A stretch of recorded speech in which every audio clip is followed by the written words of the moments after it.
যখন দুটি সংখ্যার ইউনিট প্লেসের যোগফল 10 হবে এবং 10th প্লেসের নাম্বার সেম হবে, তখন একটি বিশেষ পদ্ধতিতে আমরা অতি সহজে মাল্টিপ্লিকেশন করতে পারি। এখানে সবকটার নাম্বার ইউনিট প্লেসের যোগফল 10 এবং 10th প্লেসের নাম্বার সেম।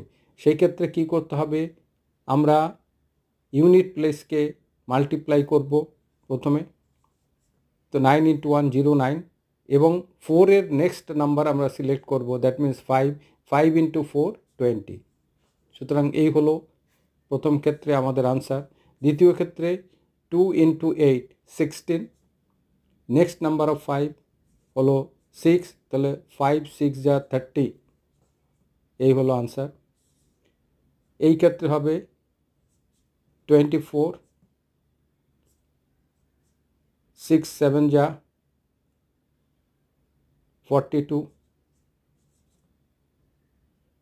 এই ক্ষেত্রে হলো 21, next number of 7 is 8, so 7 8 যা 56।